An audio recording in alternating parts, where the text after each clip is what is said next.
right, old school NBA fans, self-researched, NBA facts. Got another video for you. As always, thanks to anybody who watches my videos, subscribes to my channel. I really appreciate it.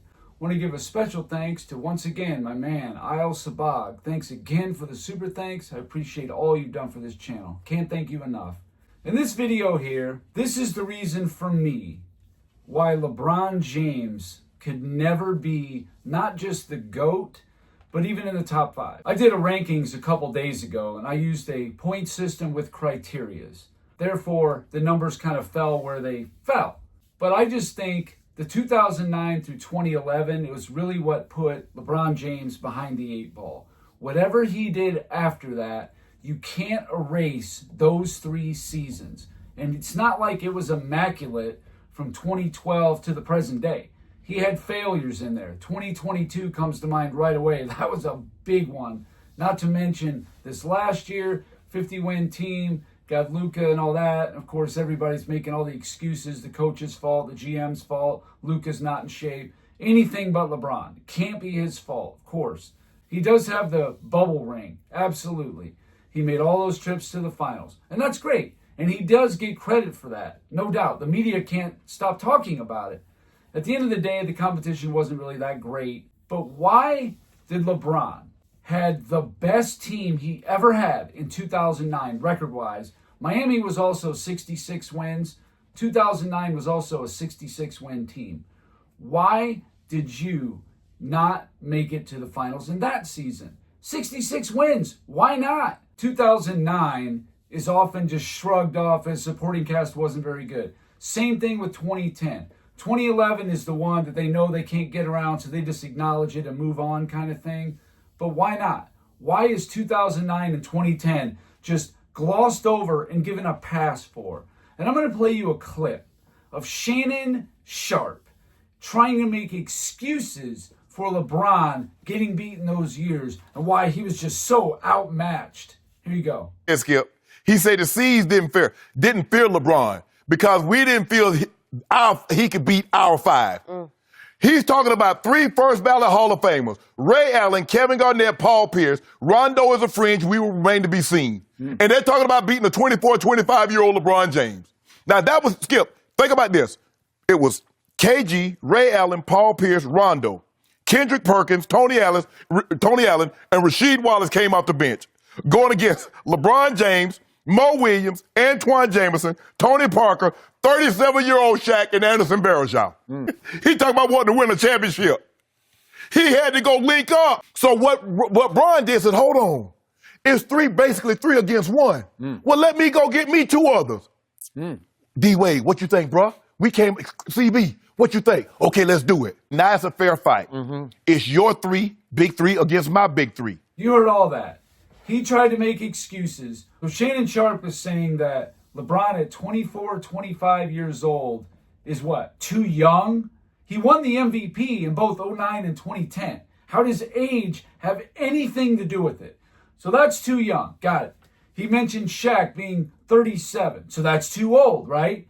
But the big 3 that were between 32 and 35 in those years, that's somehow just right. Okay, even though you go on about the 91 Lakers and Pistons being ancient in their late 20s and early 30s, but these guys are in their prime. Of course they're going to win. He just names off names. He doesn't even know what he's talking about. I'm going to go over the 2009 playoffs of Cleveland and why this was a big-time choke and collapse.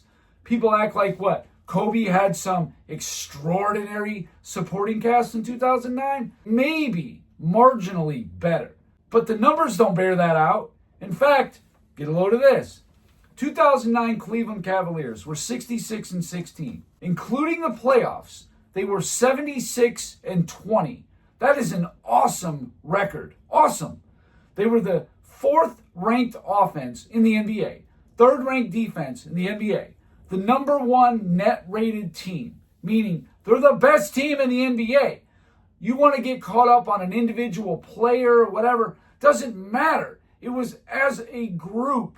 I'm sure that the 2004 Pistons didn't have anybody that was extraordinary. There was no first-team All-NBA players on that team, but as a group, they were really good. They were 40-12 against the East, 26-4 against the stronger Western Conference. 16-3 playing back-to-backs. So this team was young, fresh, and good. Really good team. And I didn't have a graphics for it, but they were 39-2 at home. Second only to the 40-1 1986 Boston Celtics. The second best home record anyone has ever put up.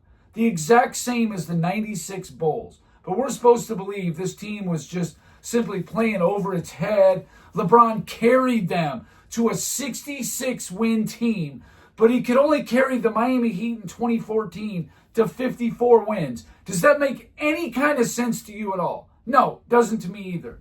The whole crux of this video is right here what I was saying about the best teams is when LeBron struggles, even when he has a good team. In 2009, against the very best teams in the NBA, Cleveland in the regular season was 2-2 against Boston, 0-2 against the Lakers, and 1-2 against Orlando. 3-6 record against the top three teams. If you include the playoffs, when they played Orlando, 5-10 against those three teams, regular season playoffs combined, 71-10 against everybody else. That's winning 7 out of 8 games against everybody else. That's like about an 88% winning percentage. That's insane. But 5-10 against everybody else. Think about that. You play 81 games against the other 26 teams in the league. You go 71-10. You play 15 games against those three teams. You're 5-10. You lose the same amount of games as you did in the 81 games as you did when you played 15. That is nutty to me. That's crazy. And again, proves to me at least that LeBron struggles against the upper echelon teams and players his whole career. This season was no different. It was just extra highlighted. That's all it was. And this is what I always contend about LeBron James. He has hard times against real teams. Unless he gets some kind of a lucky break, he's going to get beat by him. 2013 against the Spurs with the Ray Allen 3. He misses that shot, they're beat. 2016 against the Warriors. You got a 100% healthy Steph Curry and a Draymond Green not suspended. There's no way they're winning that series. I don't even know if Draymond Green got suspended in Game 5, if that would have been enough. If Curry was actually legitimately 100% healthy, that would have been all it would have taken. Would have took them right out. Any real legitimate team, they beat LeBron. What can I tell you? The only other finals wins was the bubble and the 2012 Oklahoma City Thunder. 2009 Cleveland Cavaliers. LeBron James was the most valuable player. Mo Williams made All-Star that year. Anderson Varejao was 13th for Defensive Player of the Year, meaning he would have been third team All-Defense if there was such a thing. In the playoffs, this team won the first 2 rounds, just swept it right out. Okay, so their record was 74-16 before playing Orlando. Cleveland was up 63-48 at the halftime of Game 1 in the Eastern Conference Finals. Who on earth would have bet against Cleveland winning that series? A team that was 66-16, the number 1 net rated team. They just swept the first 2 rounds of the playoffs, and they were up 15 at halftime in Game 1. What kind of idiot would have bet against Cleveland? There's no way you would have. I don't care whatever anybody says. There's no way you thought Cleveland was going to lose that series. Not at that point. No way. But ultimately they did. They lost the series 4-2. A black mark, no doubt about it. A big one in my mind. So 2010, Cleveland. They got a little bit less of a record, but still, 61-21. And this team was playing good ball. And then they added Anton Jamison. They had the NBA's best record. They were number 6 offense, number 7 defense, the number 2 net rated team in the NBA. But somehow they're bums, right? They were outmatched by Boston. That's what it led to believe by Shannon Sharpe, right? Because they got 3 first ballot Hall of Famers. We're going to take a look at that. 2010 Cleveland lost the Eastern Conference semifinals to Boston 4-2 after having a 2-1 lead. They lost the Eastern Conference semifinals to Boston 4-2 after being up 2-1 in the series. Lost 3 in a row. Boston was a 50-32 team. They didn't have guys missing huge chunks of games.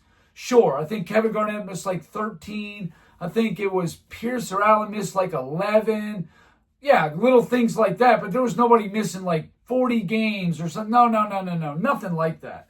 They were the 15th rated offense in the NBA, 5th ranked defense. They were the 9th net rated team. Boston was. Yeah, pretty good team, but nothing crazy. The 2010 Cleveland Cavaliers scores, and I'm going to compare this because Shannon Sharpe was listing off all these guys. Oh, Rasheed Wallace coming off the bench. They had Tony Allen. All right. The best scores on Cleveland in 2010. LeBron James was given 29.7. Mo Williams, 15.8. Anton Jamison, 15.8. Shaq was giving him 12. And Anderson Varejao, I think he was given like 8.8. But he made all defense, second team. So that's actually a pretty solid starting five in my mind. You got Anton Jamison, who can create his own shot. He was good outside or inside. Mo Williams, a really good shooter, an all-star the year before. Shaq made All-NBA the year before. Now, if LeBron's not able to maximize these guys, that's on him. Anderson Varejao, very good defensive player, rebounder, absolutely the kind of guy that can help you win a championship if done correctly. LeBron always needs that paint open, though. That's why a player like an Anton Jamison and a Shaq couldn't shine more in the playoffs. That's why. So let's compare that to Boston's leading scorers. Their top four. Paul Pierce, 18.3 points per game. Ray Allen, 16.3. Kevin Garnett, 14.3. And Rajon Rondo, 13.7. What I'm looking at, I'm not looking at anything more impressive at all. Not at all. In fact, I'm saying that Cleveland's top four scorers are more impressive than Boston's is. Regardless of what happened in that series is irrelevant. This is going into the playoffs. This is what I'm talking about. You want to look at a player like, Rasheed Wallace, he averaged 9 points a game. Well, Zydrunas Ilgauskas was getting you like 8.8. We're splitting hairs now. They had a good team. They got beat, plain and simple. They got upset for whatever reason. You can blame it on whatever you want. That's fine. But it was an upset. It was a 61-win team, the number one seed in the East. Clearly was better than Boston. Boston had a good strategy, but LeBron did not play away from that. He played right into their hands, taking bad shots. That's why he had a bunch of turnovers. Exactly. That's why they got beat. They didn't adjust. Maybe the coach gets part of it, but also at what point is LeBron going to get some blame for that too? Of not giving the ball up a little more. Maybe instead of spreading the floor, maybe clog the paint a little bit. Maybe that'll give your shooters a little bit more room to shoot. 2011 Miami Heat, the 3rd-ranked offense, the 5th-ranked defense. You go back and look at the 2009 Cleveland, yeah, same thing. Basically the exact same thing. You get caught up in the names of the players, that's fine. But the result was just as good, if not better. The number one net team, number one SRS. Same thing as the 2009 Cavaliers. They were also up 2-1 in the finals. How's that any different than 2010? They were up 2-1 in 2010, lost. They were up 2-1 in 2011, lost. 4-2 in both. No different there at all. In LeBron's 3-year stretch, 2009 through 2011, the 3-year average of his team was number 4 offense, number 5 defense, the number 1 net rated team, and the number 1 SRS, simple rating system team in the NBA. You're telling me you can't win one championship with that? Really? That's as good as the 90s Bulls were. Look it up. Couldn't win. I'm not saying the team was as good. I'm just saying on paper, the net ratings, the offense and defensive ratings, yeah, that's Bulls level right there. I never bought any of this stuff about his supporting cast wasn't good enough because Boston had 3 first-ballot Hall of Famers. So what? You had Shaq on your team. Those are just excuses. You can't say that LeBron was so good leading his team to a 66 on a 61-win season, couldn't even get to the finals. That's the excuse now falls onto the other players. In 2011, it was the same thing. He got to the finals, was up 2-1, but then that was on LeBron, right? I mean, either way, no matter how you slice it, it's on the leader of the team, good or bad. When you are up and you're the superior team, superior record, home court advantage, you need to win the series. No one's ever going to convince me otherwise. I don't think that Cleveland was miles better than Boston, but absolutely, they were a better team. They played like it all year long. In 2009, they swept the first 2 rounds and crushed those teams in those games. It made very short work of them. 2010, same thing. Won the first round easily. I think it was against the Bulls. Won that one easy, whatever. They were up 2-1 against Boston. That's what I'm saying. They were fine. They were playing good ball. And then they just fell apart. LeBron gets in there against a real team. He just falters. I don't know what to tell you. And I don't even think Boston in 2010 was a great team. I don't think the Lakers in 2010 were a great team. I don't really know that any of the teams are necessarily great. I think Cleveland in 2010 was the best team in the NBA. I do. I believe that. They just couldn't win because their leader has issues with putting teams away, especially ones that maybe have like a good center or a good big man. He then falters. He hesitates. He can't dominate like he normally does. Look at Nikola Jokic, series against him, the series against the Spurs. He did great against Golden State going up against all the midgets. He just crushed them. You know, nobody could withstand his height and speed advantage and size that he had. Golden State just had no one to defend that. Oh, yeah, he had no problem against that. But when there's somebody that can fight back, then it's a little different. You have a Tyson Chandler back there. Little bit different. See what I'm saying? But that's why, in my mind, LeBron James is never going to be considered anything near a GOAT level. Top 5 is even off limits, no matter what. He just can't be. There's no way. He had too many meltdowns and chokes. How on earth could you have a 3-year span where you're averaging about 62 wins a season and not even win one championship? You won 2 finals games in 3 years. Out of all that, it's crazy. There's no other star doing that. I've looked into it. There's nobody who averaged over 60 wins over a 3-year period who did not win at least one championship. There's no one. I looked it up. There's not a single team or player in the NBA. It never happened.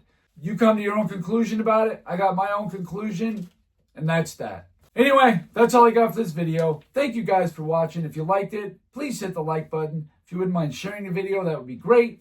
If you haven't subscribed already, please do. I give daily content. And that's it. Until next time.